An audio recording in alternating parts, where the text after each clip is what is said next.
Bonjour à tous, j'espère que vous allez bien. On se retrouve aujourd'hui pour un pas à pas, effectivement, mais surtout pour la suite de la vidéo de comment j'utilise mes restes de fil. Donc, si vous l'avez pas vu, vous pouvez aller voir donc sur la chaîne. La vidéo s'appelle Mission Économie. Alors, économie pourquoi? Parce qu'en ce moment, je fais pas mal de sacs, je fais pas mal de choses, beaucoup avec donc de la safran, beaucoup avec de la Paris. Et il me reste des morceaux de fil. Alors ça peut être des morceaux de fil de 60 cm, de 1 mètre, de 1 mètre 50. Ça fait pas beaucoup sur une pelote, mais c'est des restes qui sont des trésors. Parce qu'avec ça, on peut faire ce genre de choses, de petits bracelets adorables. Vous voyez? Alors, c'est quoi? Alors, et d'autres aussi, je vous montrerai ça tout à l'heure. Ce n'est qu'une forme parmi des milliers qu'on peut faire, mais on va apprendre à faire ça aujourd'hui. Alors, c'est quoi ça? Ça s'appelle le kumi-imo. C'est une technique ancestrale que les samouraïs utilisaient pour attacher leurs armures ou encore leurs casques ou encore leurs sabres. Bien évidemment, comme toute chose, ça a été récupéré et on l'a utilisé ensuite dans tout ce qui était la décoration.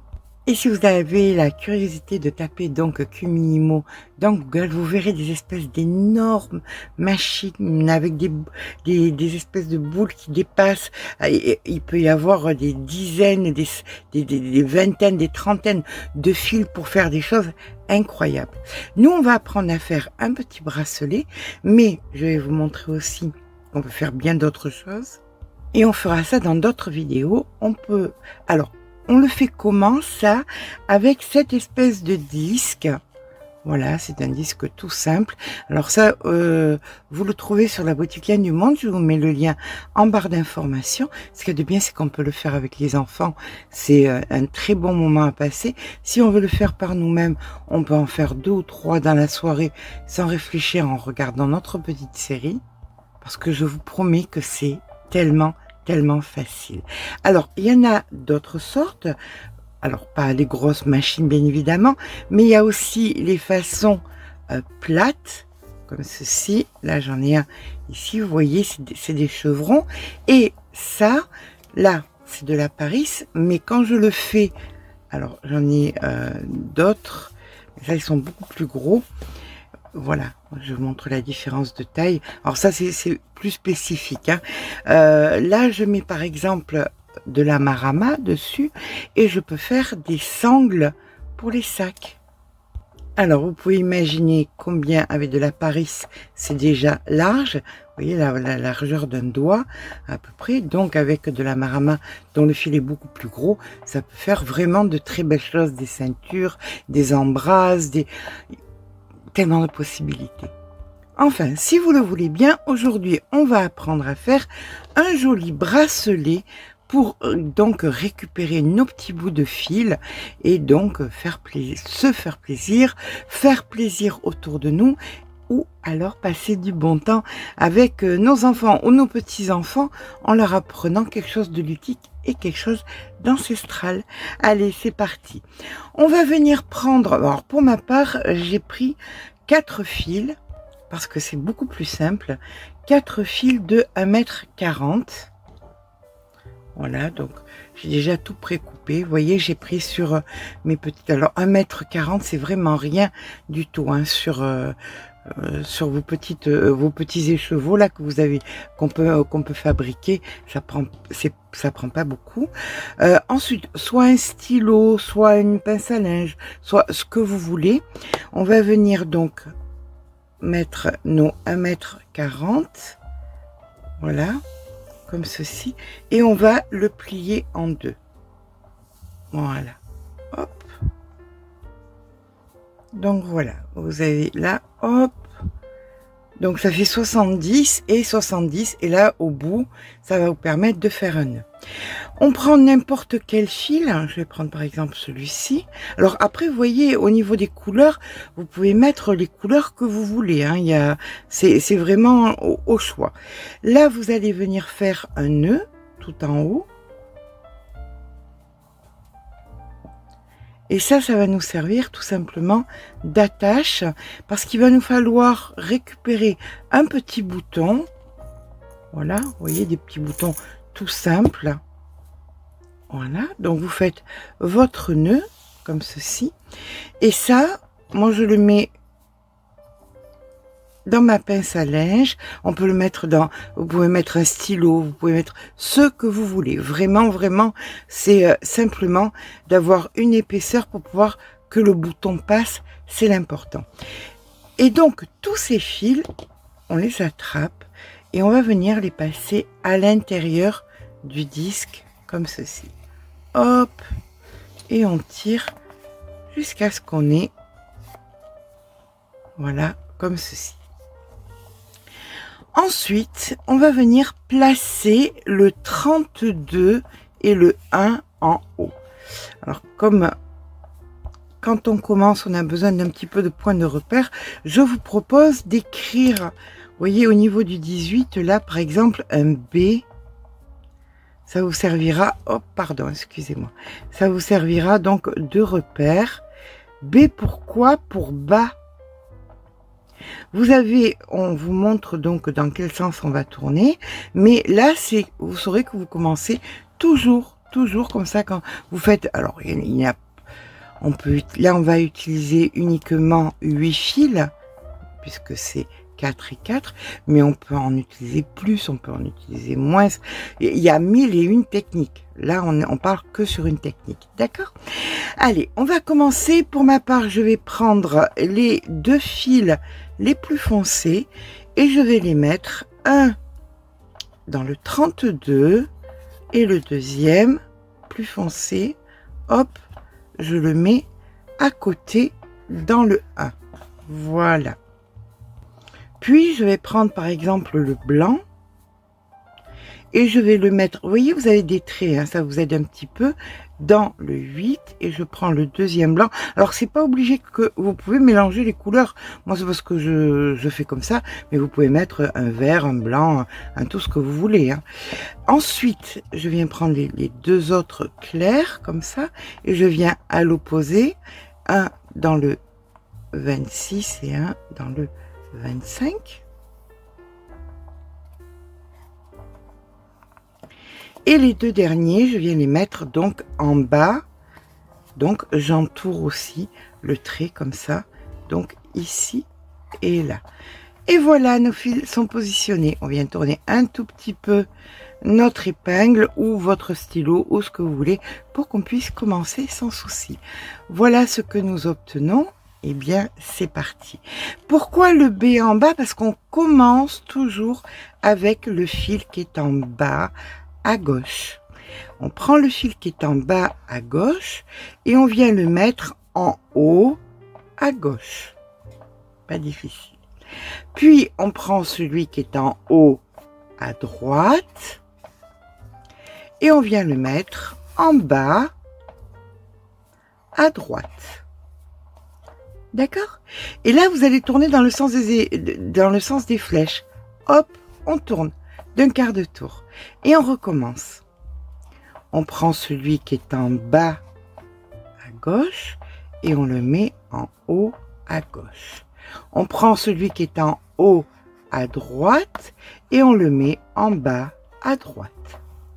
Et hop, on tourne d'un quart de tour. Et on continue comme ça. Alors on peut déplacer chaque fois notre épingle, notre stylo, ce qui peut nous embêter. Alors par contre, vous allez voir que vous n'allez pas rester sur les traits. Ça va tourner bien évidemment. Et aussi, chose importante, vous partez, vous le posez, vous allez faire autre chose, vous revenez, oh mon Dieu, où j'en étais, c'est pas difficile. Regardez où sont les derniers. Lesquels passent par-dessus. Vous voyez, c'est ceux-là qui passent par-dessus. Donc, vous savez très bien que c'est ceux qui ne sont pas travaillés, qui ne sont pas par-dessus, qu'il va falloir qu'on travaille. Donc, c'est reparti. Je prends mon bas à gauche et je le mets en haut à gauche. Celui de en haut à droite, je le mets en bas à droite. Je tourne d'un quart de tour et je continue. En bas à gauche, en haut à gauche, en haut à droite, en bas à droite. Et vous allez voir, c'est comme le crochet, ça devient un automatisme où au départ on réfléchit, après on ne réfléchit absolument plus. Et si au départ les fils sont un petit peu longs et l'épingle, le stylo ou ce que vous voulez, alors on peut mettre aussi des aimants, vous savez, des aimants à nappe. Voilà, vous pouvez accrocher un aimant à nappe pour que ça descende, que ça fasse un petit peu de poids. Et donc vous continuez comme ça, toujours pareil. On voit, hop, vous voyez, j'ai parlé, je me demande où j'en étais. Je vois que ceux-là sont par-dessus, donc c'est ceux-là qu'il va falloir que je travaille. En bas, en haut, de bas en haut. Alors là, vous allez faire fureur auprès de toutes les petites filles, toutes les adolescentes ou tous les adolescents qui portent ce genre de petites choses l'été. Là, je l'ai fait avec la Paris, ça donne un rendu un petit peu épais, mais bien évidemment, si on l'a fait avec la Safran ou la Sophia ou un fil plus fin, ça donnera quelque chose de beaucoup plus fin. D'accord? Allez, on continue. Donc, on regarde, voilà, je papote, mais je vois que c'est par-dessus. Donc, il faut que je tourne. Ceux-là, ils sont pas par-dessus. En bas, ici, hop. Je le passe en haut et lui du haut en bas. En bas, en haut, en haut, en bas. Et on va continuer comme ça, écoutez, sur des longueurs et des longueurs. Si là au départ on voit pas vraiment, on voit à peine, voilà, ça commence à peine à ressembler à quelque chose. Moi je fais ça personnellement sur à peu près 18 cm. C'est-à-dire que là il y avait mon épingle. Voilà, je fais 18 cm. Et après à 18 cm, je vous montrerai comment mettre le bouton pour venir fermer tout simplement notre petit bracelet. C'est la façon la plus facile de faire une fermeture.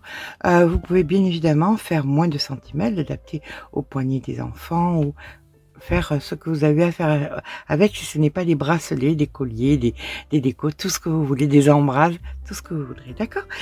Écoutez, vous continuez comme ça, voilà. Là, on regarde, ah, c'est lui qui est par-dessus. Donc, je viens ici et je viens prendre en bas. Je le mets en haut. Je le prends en haut. Et je le mets en bas, en haut, etc., etc.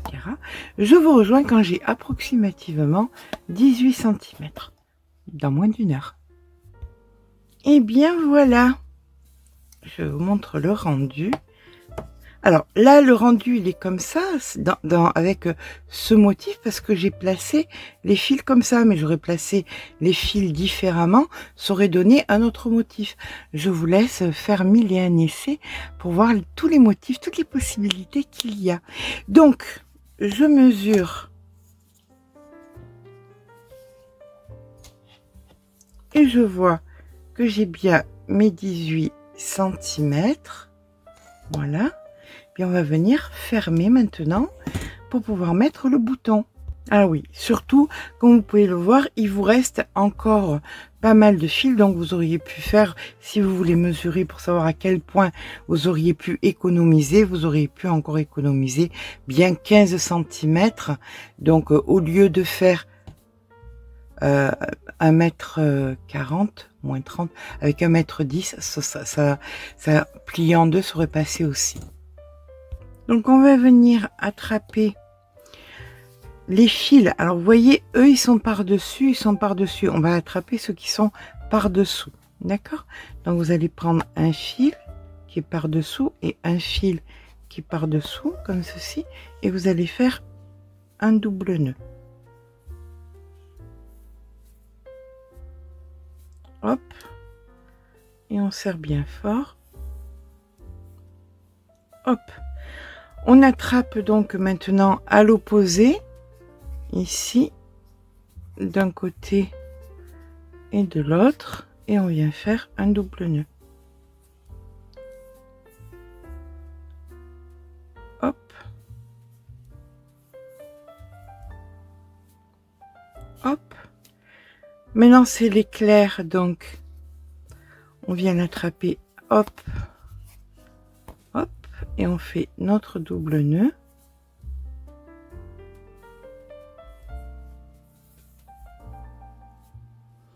Et il nous reste plus que les deux derniers. On attrape, hop, hop, et on fait notre double nœud.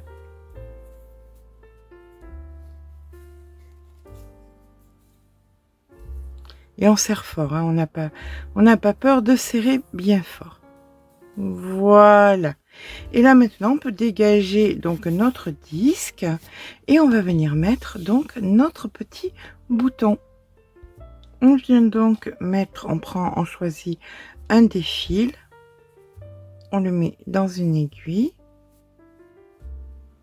Pour pas avoir de mauvaise surprise, vous aurez essayé préalablement que l'aiguille rentre bien dans le bouton, parce que si on prend un fil à laine par exemple, une aiguille à laine, ça passera pas. Et là, on va venir donc descendre de 5 mm à peu près. Vous voyez, vous descendez votre fil comme ça, et là, vous allez venir donc tourner, hop, autour, en revenant vers votre bracelet. Voilà. Donc vous tournez, vous englobez vos fils.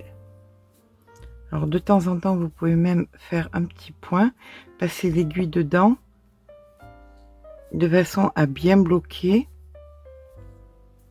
Voilà. Et vous recommencez à descendre vers le bracelet qui est terminé. Quand vous avez fait quelques centimètres, même pas quelques centimètres, juste un tout petit peu, vous pouvez, quand vous arrivez à la racine du bracelet, vous pouvez vous arrêter, voilà, comme ceci, et là vous allez venir passer votre fil, voilà, à l'intérieur, comme ça, hop, pour pouvoir venir bloquer. Vous tirez bien. Donc une fois que c'est bien bloqué, le bout là, avec vu qu'il y a eu les nœuds que vous avez repassé par dessus et tout, vous pouvez couper sans aucun problème. Ou alors vous pouvez couper plus long aussi, ça fait une espèce de, j'en ai fait un comme ça, ça fait une espèce de petit pompon, ça peut être rigolo. Je vais vous montrer. Voilà, vous voyez, ça fait aussi un petit pompon, ça peut être amusant, mais on peut donc le couper aussi à ras. Là maintenant, vous avez votre aiguille et votre fil, il ne vous reste plus qu'à venir mettre votre bouton.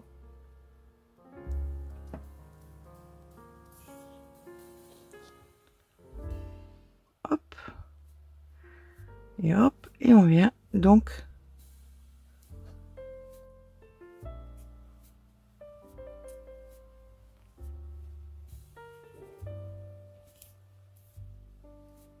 voilà, tout en bout comme ceci. Et puis bon, comme un bouton normal, hein, vous venez donc faire le tour. Voilà, vous faites le tour du bouton comme ceci et vous passez à l'intérieur pour pouvoir bloquer dessous le bouton. Vous tirez, on tire bien et là on va venir tout simplement faire un nœud et rentrer le fil.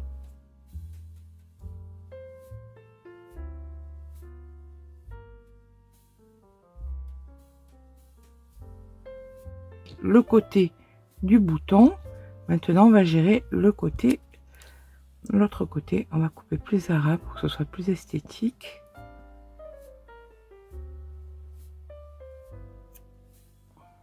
Et bien voilà, notre petit bracelet est terminé. Voilà. Alors vous pouvez le faire bien évidemment, c'est mignon aussi, hein, avec des couleurs un petit peu plus vives, un petit peu plus Pepsi, des oranges, des rouges, vous voyez, moi je vais toujours dans des couleurs un petit peu sobres, mais ce serait amusant aussi de faire des couleurs un petit peu plus estivales.